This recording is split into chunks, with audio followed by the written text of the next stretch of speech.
approval is required. No 85% condition, no 15% condition. It is not there.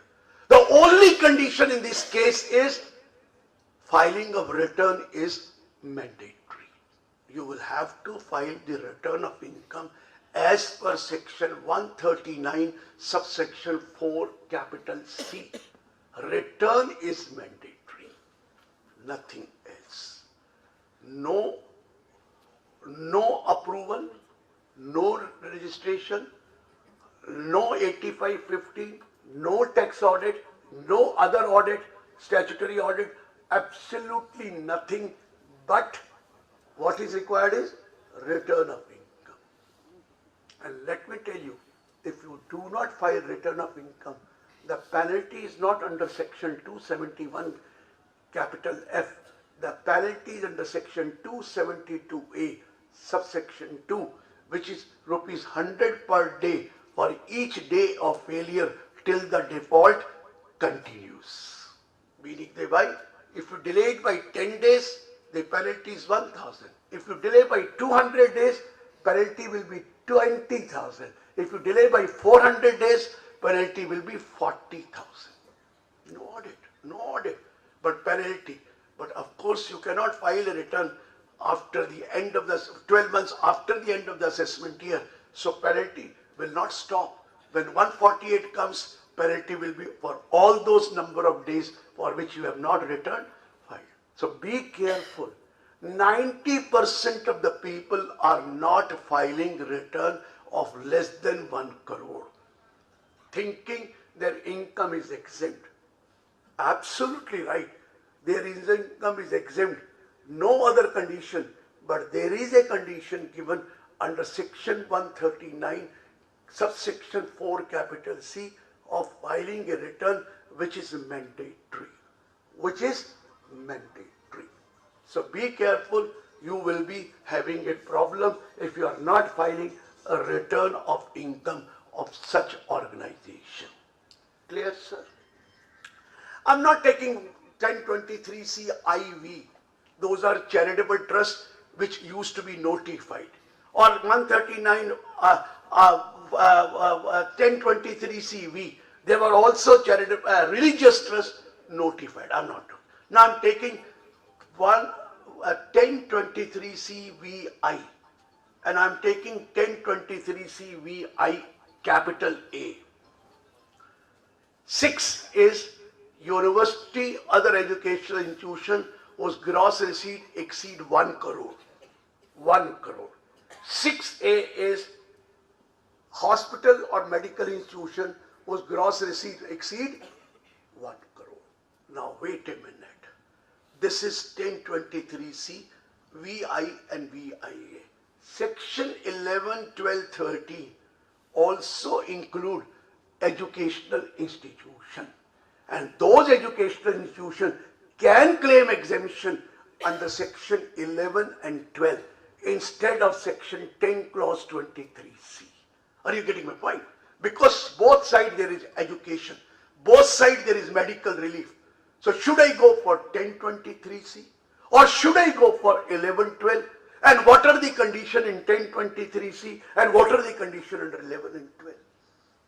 The first thing, if you are under 1023C, you need to have a single purpose object. Single object, that is education, maybe medical facilities, single object, or maybe education and medical both, because you are covered under 1, 6 and 6A. But if you have multi-purpose object, you cannot go to 1023C. Meaning thereby, if besides education and medical, you have other objects also, you are not covered under 1023C. Then you will have to go to 11 and 12 if it is multi-purpose object. But wait, if you have a multi-purpose object and education is the main object or the medical is the main object, but object cannot be changed. Why? Because trust deed is already written and it cannot be changed without the approval of the court. then you can give an affidavit by getting the approval. Give an affidavit that we will be carrying only education or medical institution. If you give that affidavit, you may be covered under 1023C. Otherwise, you will not be eligible for exemption under 1023C if your objects are multi-purpose. So multi-purpose object 1023C is not applicable. First, clear? Is there any problem in the first? Second now. Difference between 1023C, 1112, although both are claiming exemption. For 1023C, you require approval. And for 11 and 12, you require registration under section 12A. Approval and registration. What is approval? What is registration? Approval, this side, 1023C is approval. This is registration. Approval has to be applied under form number 56D. 56D for 1023C. Registration has to be applied under form number, we know that, 10A. You have to apply for registration. Are you getting my point? It's registration. It is approval. What is the difference? Registration has to be applied to Commissioner of Income Tax. Approval has to be applied. Old law. Now jurisdiction change, I tell you.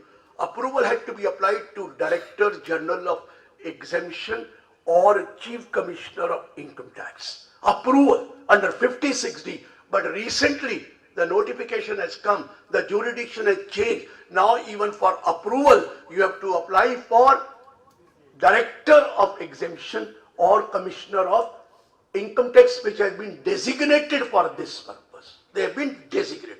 Earlier it was CCIT, DGIT. Recently, only 1.5 months back, when jurisdictions have been changed, now even the approval will be granted by exemption CIT, CIT exemption or Director General exemption. Approval. What is the difference between approval and registration? And now particularly when both the authorities are the same. What is the difference? Anybody can tell me what is the difference between approval and the registration? Very important difference. When you got registration and you are under 12A and you are filing return of income to claim exemption under 11 and 12, kindly note, exemption has to be given by the assessing officer. It's only a registration which is granted by the commissioner, but the registration does not guarantee you exemption. Exemption has to be given by the assessing officer. And if the assessing officer finds that you are not carrying out the object for which it is formed, or you are misusing the funds and other things, he may refuse you exemption for that previous year. I'm not saying permanent exemption, for that previous year. Who has to give the exemption? AO. At what time? At the time of scrutiny assessment. If it is 143, there is where is the problem? But if it is assessment, he will give you exemption under 11 and 12. But who has got the power to give you exemption? Not the commissioner. Commissioner has power to give you registration, but not an exemption. Whereas in 1023C, exemption is guaranteed to you. AO cannot refuse you exemption. But wait, if the AO finds that the trust is not carrying out its object or misusing the fund or not doing the charitable activity, then the AO will write to the authority who granted the approval to withdraw the approval. And if that letter comes to that authority, they will give the assessee an opportunity of being heard.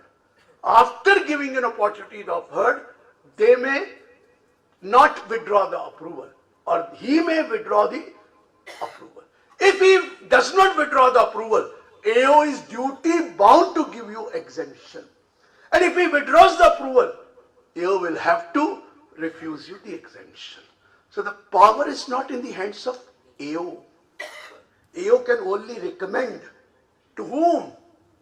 To that authority who granted exemption. Kindly see, these are the objects and they are not following the object, they are not doing charitable activity, they are misusing the fund. Whatever he could do, he will write to the authority who granted the approval. And this is given under proviso to section 143 subsection 3. The proviso says AO will have to give the exemption. Proviso says AO will have to give the exemption unless he refers the case to the authority who granted the exemption and that authority withdraws the approval. Are you getting me the point? Is it clear now? The difference of approval and registration. In the case of approval, CIT, you have to go. In the case of exemption, the power is with the AO. Next point. Next point. You know that section 11 talks about, I'm coming to section 11, then I'll come to 1023, sir. What is the language of section 11? Subject to other provisions, subject to the provisions of section 60 to 63. It says, 11 section says, subject to the provisions of section 60 to 63, the following income shall not be included in the total income of the person receiving the same. Following income. Then we have clause A, clause B, clause C, clause D. Try to understand. Clause A says, 11(1)(a), income of a property held under a trust or religious, wholly under a trust or religious purposes, to the extent such income is applied for charitable or religious purposes in India. And if there is any amount set apart or accumulated, so much of the amount set apart or accumulated which does not exceed 15%. Are you getting my point? This is 11(1)(a). Meaning thereby, you spend the money, actual application allowed to you. Maximum accumulation allowed under 11(1)(a) is 15%. Am I right? 15 is the maximum. You can accumulate up to, you may not accumulate even 1 rupee, but maximum accumulation allowed is 15%. Very good. 11(1). Then we have a section called 11(1)(b). It is partly charitable or partly private. I am not talking about that. We have a section called 11(1)(d). 11(1)(d), please, which says voluntary contribution received by a trust with the specific direction that it will form part of the corpus of the trust shall be fully exempt under section 11 subsection 1 clause D. What is said? Voluntary contribution with a specific direction, it will form part of the corpus. First thing is voluntary contribution or donations. It's a donation. And donations are normally capital receipts. But section 2, clause 24, subclause 2IA has said income includes any voluntary contribution received by a charitable or religious trust or other institution specified under section 10. It will include that income. Means even donation will be treated as income. If the donation is income, under which head it will be taxable? If it is taxable. Obviously, it is not income from house property, it's not income from PGBP, it's not capital gain, it will be taxable under the head income from other sources if taxable. If taxable. But I am saying section 11(1)(d) says corpus donation will be exempt provided there is a specific direction that this voluntary contribution form part of. So there are two types of voluntary contribution. One is called corpus donation, another is called non-corpus donation. Is this first clear?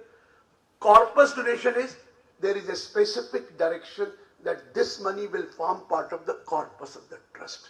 And if there is no specific direction, it will form part of the corpus of the trust. We call it as non-corpus donation. Non-corpus donations are covered under section 12 and it says it is exempt. Corpus donations are covered under 11(1)(d). What is a corpus donation? What do you mean by corpus first? We'll talk about corpus donation later. But what is the meaning of corpus first? After all, you use the word corpus donation. What is the meaning of corpus? You know, when you start a business or you do any activity, if there is a sole proprietor, it is a proprietor capital which is called corpus of the business. If it is a partnership firm, partners capital. If it is a company, share capital. But if it is a charitable trust, what will be corpus? The capital fund. What I said? Capital fund. Normally, capital fund is not spent. It is the income which is earned out of the capital fund is spent.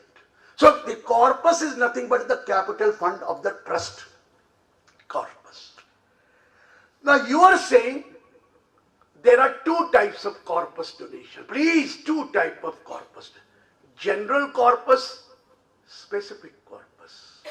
General corpus means you tell that it is for corpus, but you don't tell for what purpose they will be using it. We call it a general corpus. Second is specific corpus. You say that it is for a corpus and you tell the purpose for it is going to be used for construction of building, for purchase of computers, for purchase of land. This is specific corpus. This is specific. Means purpose has been also specified. Purpose. So two corpus, general, specific. Whether it is general corpus or specific corpus, both are exempt under 11 subsection 1 clause D. Both are exempt. Is this first? But now I am taking it should be specific direction. Normally I have seen in temples, in gurdwaras, in churches, there are hundis or there are donation boxes. Even in Balaji, you have hundis. And they put there under that for corpus donation. The case decided said, the donee cannot say that I have received this for corpus. It is the donor who has to say that I am giving for corpus. That means direction should come from whom? The donor, and not from the donee. Donee cannot say, please, unless until donee requests that please it give me for corpus and you give it. How does donee knows that what is, how does the donor know that it is what is corpus and not corpus? They said no, there should be specific direction. That meaning either you take a letter from him, and if you don't take a letter from him, then what will happen? There should be some direction. People say we have that receipt book where it is written for corpus donation. In the receipt book, when you take donation. But it is said like hundi where you have put corpus donation. Because how can the donee says that you are giving for corpus? So better way is, if it is even what is receipt where it is corpus fund written, kindly get the signature of that person under that word corpus fund. Meaning thereby he is given a direction. You cannot take for corpus. It is the donor who has to give you for corpus. So be careful. It should be a direction, a letter, or some indication. There is only one judgment of tribunal where at some religious function, satsang, the preacher or the person who was giving the lecture requested the persons that we want to construct this temple, kindly give donation for this purpose and put it in the hundi. So therefore, it was a request made by the donor. And donee then on the basis of that request gave it. So it is a direction by the donee also that I am giving you for corpus. This is for building. Because maybe you requested But at least he knows that he is giving for what? For corpus donation. So the direction should come from, now wait a minute. Section 11(1)(d) says corpus donations are exempt. But under 1023C, there is nothing like that. Let me tell you, 1023C section has 18 proviso. 18 proviso. But if you read any proviso, nowhere it is written that corpus donation is exempt. Meaning thereby, corpus donation will have to be applied. 85-15, whatever we'll do, will have to be applied if you want to claim exemption. So if you are going under 1023C, corpus donation will have to be applied. But if you are coming under 11-12, corpus donations are fully exempt without any condition. Are you getting the difference? Are you getting the difference? Next one. We have an explanation attached to section 11, subsection 1, which has two clauses. What is the explanation? Please catch me. Please hear. Very important. It says, suppose you are following mercantile system of accounting. You are following a mercantile system.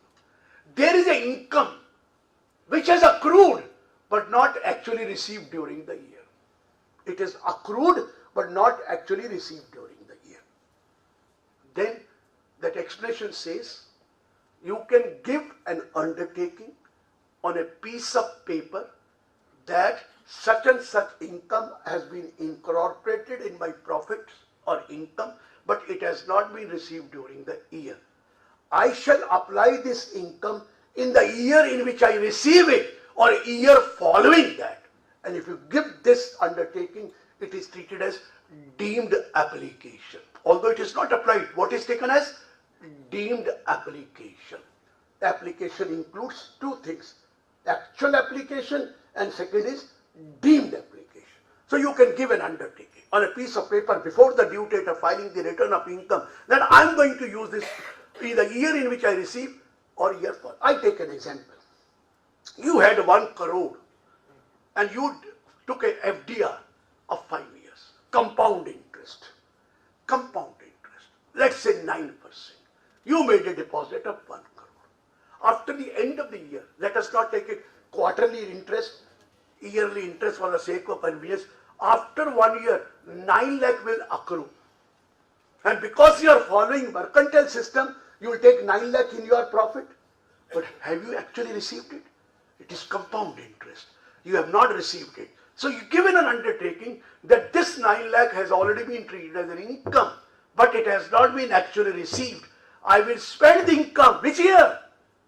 The 5th year, when it matures, or year following that, that is 6th year. And if you do that, we will treat this as deemed application of this year. We will treat it as deemed application of this year, although you have not spent. But mind it, we have 11(1)(b) saying that if you don't spend that income in the 6th year, which I have said, word 6th is not there, year following that, then that amount will be treated as the income of that previous year in which that period has expired. Is it clear? We have never paid tax on charitable trusts. We always claim exemption. Everyone. Nobody is paying tax. If you have to pay tax, nobody knows how to compute charitable trust income. I also don't know. Even Institute of Chartered Accountants doesn't know about it. We tried our level best in the institute to discuss about that if the charitable trust has to pay income tax, how will they compute their income? And when in doubt, don't write anything. And we didn't write anything. I'll tell you why. Because income for the purpose of section 11(1) is not an income as per income tax. It is income computed as per commercial sense. Even circular number 5 talks about that.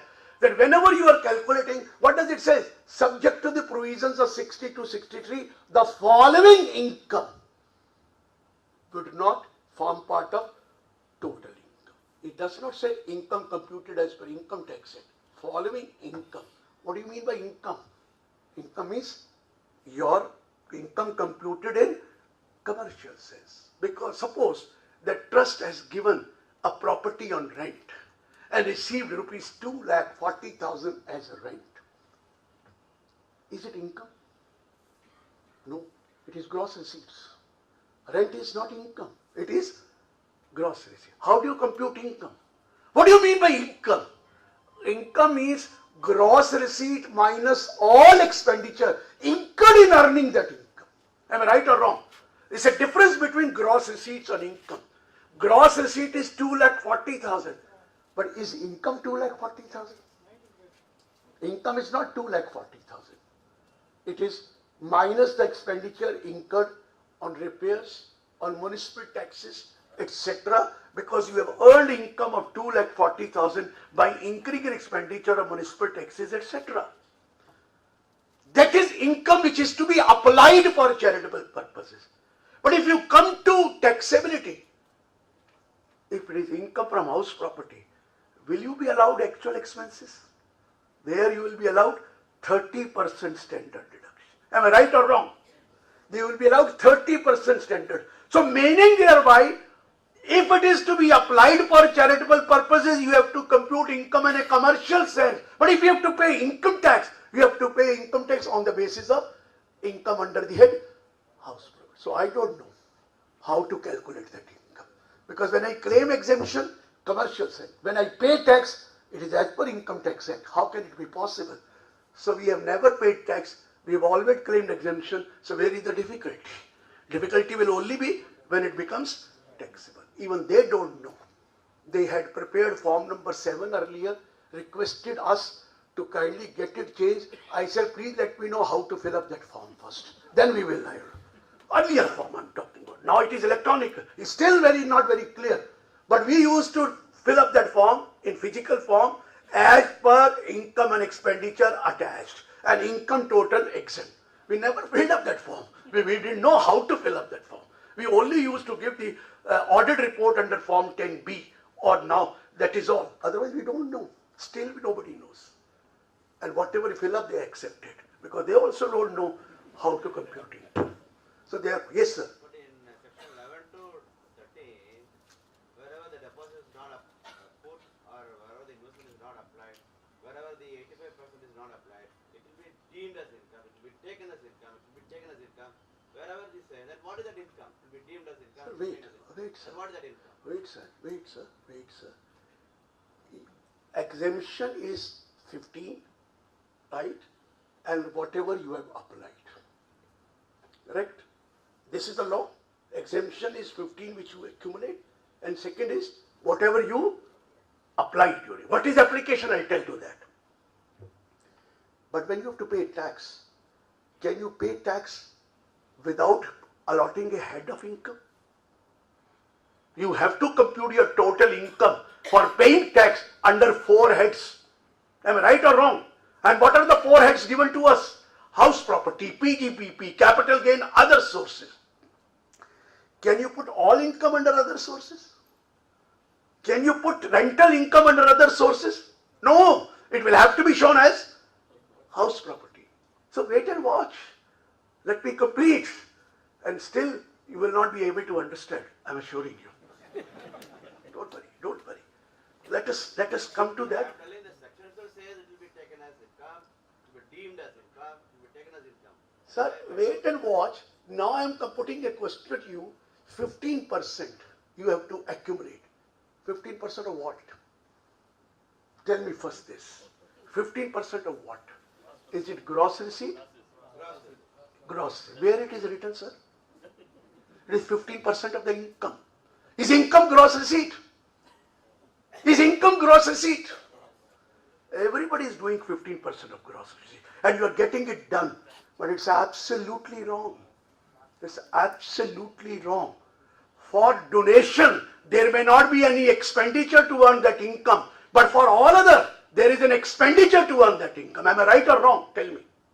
So income 15% and not 15% of the... Somebody talks about program of community development, Supreme Court judgment where it is written 15% of gross receipt. But that is only voluntary contribution. For voluntary contribution, the word is voluntary. So where is the question of expenditure? I have not forced you to give me. It's voluntary. That is okay. But what about house property? Will you take the gross rent and calculate 15%? What about a college education?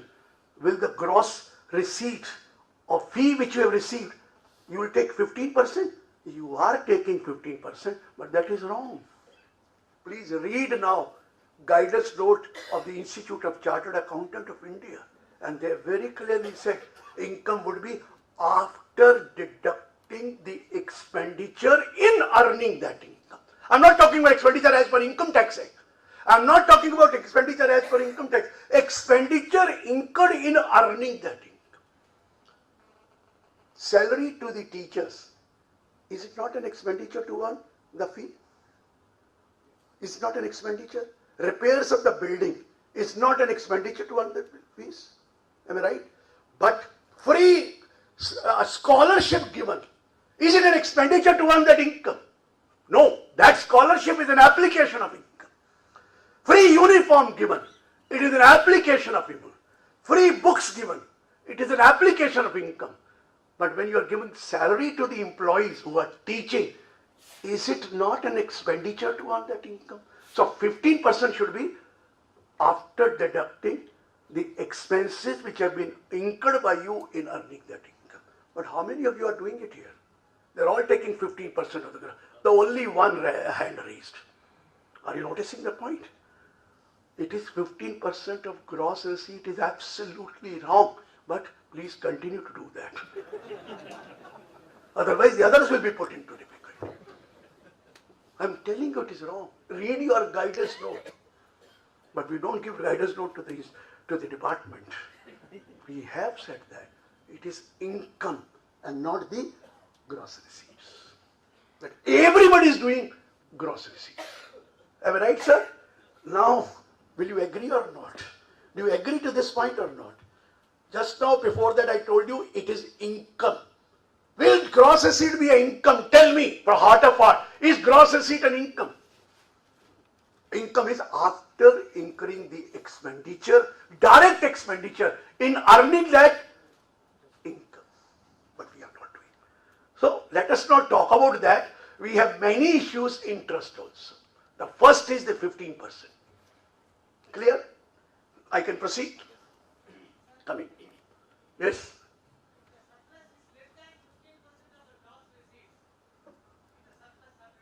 Sir, where did I say that you have to definitely accumulate? Did I say that? That if you spend 100%, it is application. If you spend 110%, will you still take 15%? 15% is that you can accumulate and you have to spend 85 to claim full exemption. This is what the law. 15% you may accumulate if it is part is accumulated. If you don't want to accumulate, spend 100% and take exemption. But I am saying that you are allowed to accumulate maximum 15% unless you go to 11.2. We'll talk about 11.2 later. Are you getting my point? So 15% is not mandatory. It's not mandatory. It is your choice. You want, we will give you exemption of 15% without any rider, without any condition. Otherwise, there is nothing that you will have to accumulate 15%. There is nothing like that. You may spend the whole amount. You get exemption. But if you spend 80%, you can accumulate 15%. 5% will become taxable unless we go to some other section. I'll come to that section. Clear? Clear, sir? Coming back. So what I want to say is 11.1a expression says if I could not spend that money, I can give an undertaking, money accounted for, income accounted for, but not received, will be spent in the year of receipt or year following that. This is allowed under 11 and 12. This is not allowed under 1023C. Meaning thereby, you will have to spend. You cannot say, I have not received, so please give me deemed application. So deemed application concept is not there in 1023C, but deemed application concept is there in 11 and 12. Next thing. for any other reason you could not spend that income. Could be a reason that you received the income only on 28th March and your accounts are going to be closed on 31st March, or any other reason. You have received the money but could not apply till 31st March. You can give an undertaking on a piece of paper. This is explanation, clause B of the explanation. You give an undertaking on the paper, before the due date of return, I will spend this amount next year. And this will also be treated as deemed application. So we have two kinds of deemed application. One, income accrued but not received. Given undertaking. Two, income received but could not be spent. Given undertaking, I'll do it next year. Allowed. But allowed under section 11. Not allowed under 1023C. Be careful.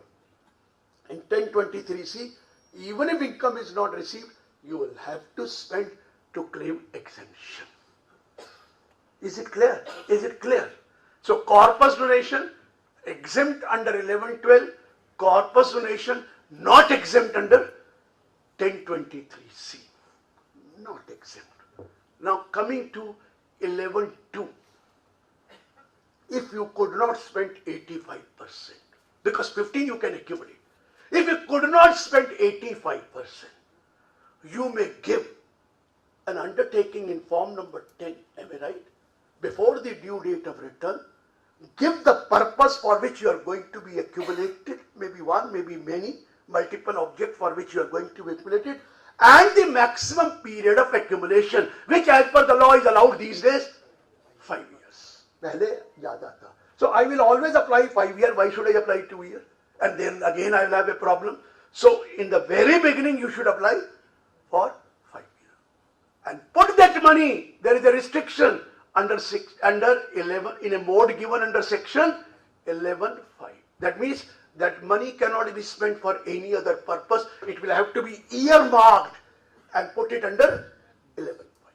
Are you getting my point? The same thing is available in section 1023C. 1023C proviso says that 15% can be accumulated without any condition. But if you want to accumulate more than 15%, you will have to follow the procedure laid down under section 11, subsection 2. So this is the similar provision we have in 1023C and a provision we have in 11 and 12.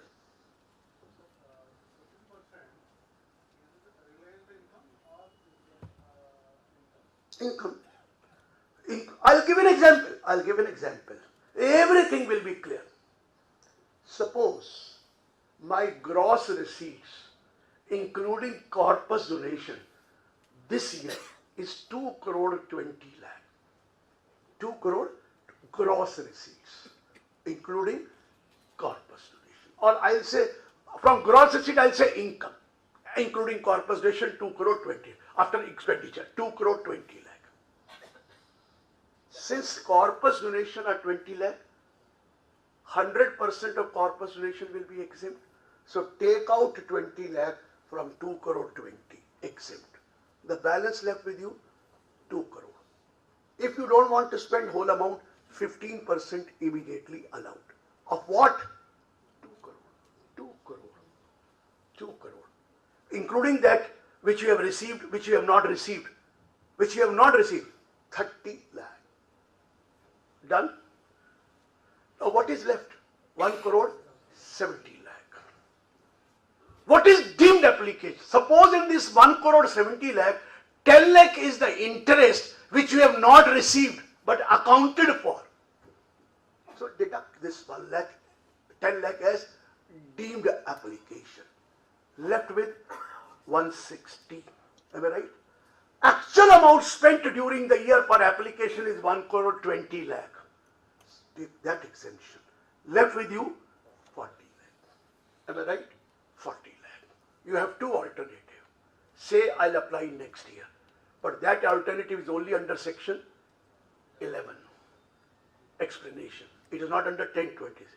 Or you will say, I am going to accumulate this 40 lakh.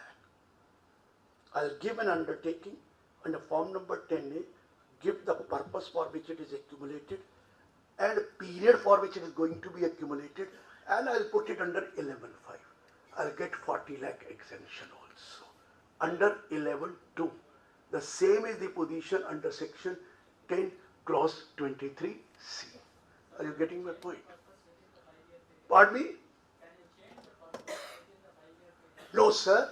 Without the approval, if that purpose cannot be achieved because of some impossibility, you have section 11.3. You have section 11.3 to approach the AO to allow you to the change of the object. Only then. So better it is in the very first year when you give this undertaking, include all type of object which you can visualize. But suppose I wanted to acquire land, but because of some problem the land now ceiling is there or something, government does not allow me to acquire that land because of some other thing, compulsory acquired by land, now I cannot do it. So then you can approach the AO for the change of object. Otherwise, the better it is to give all the purposes or the object right in the beginning so that later on you may not have any problem. Am I right, sir? If this 15% is not spent or not accumulated, it ceases to be accumulated.